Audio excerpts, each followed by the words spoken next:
Cyberhype-3, Economics Does a Shrink Act, by CCRU, from Mute Volume 1, Number 19, published April 10, 2001.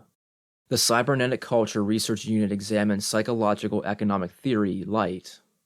A recent anonymous letter sent to the CCRU examines a newly popular analytical tool of psychological economic theory.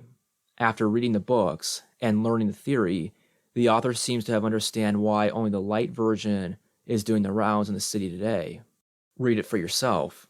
As I was waiting outside the London School of Economics to hear a lecture by Professor Matthew Rabin of the University of California, Berkeley, a tramped, swathed in filthy blankets so typical of the street-dwelling underclass, was ranting in what seemed to be an incoherent fashion. He kept repeating the same few broken words, what sounded to me like new feral magic, magic, magic, in some loose approximation of a chant. The state of mental health care in the capital being what it is, such incidents are so common as to produce indifference in most Londoners, me included. But something about this incident made me unable to easily forget it. As it happens, the lecture, whose subject was the economics of immediate gratification, was very engaging. Economics, Rabin argued, was dominated by unwarranted and unargued assumptions about rational agency. Like Robert Schiller, author of the recent Irrational Exuberance, see Mute number 18, Rabin was attempting to reform economics by importing into it psychological theories which departed from the 18th century empiricist dogmas dominating standard economic theory. What we need to think about, he urged, is phenomena like self-deception and procrastination. Procrastination, he memorably observed, is the ultimate vice, a kind of meta-vice, because you can combine it with all other vices.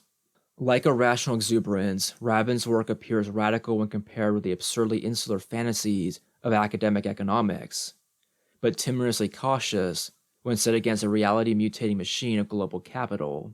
With his notions of self-fulfilling psychology, the importance of storytelling, feedback theory bubbles, media immanence to commerce, and the similarity of share speculation to gambling, Schiller seems to come close to what you at CCRU call hyperstition, but he stopped short of pursuing some of his positions through to their logical conclusions.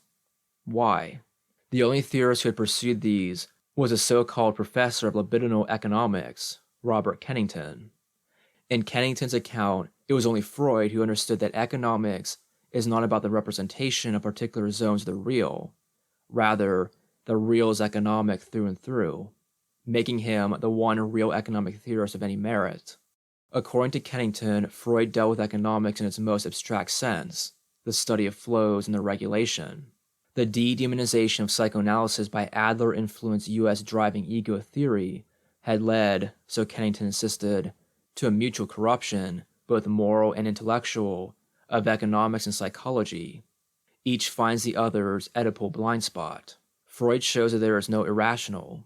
He returns us to Spinoza's perception of the cosmos as an ongoing conflict amongst demonic tendencies, each with their goals and purposes or rationales. As Kennington's research went out into the various CCRU zones of occult numeracies, the convergence of fiction and commerce, and the war between magic and sorcery, his status as a professional academic, predictably perhaps, became increasingly untenable.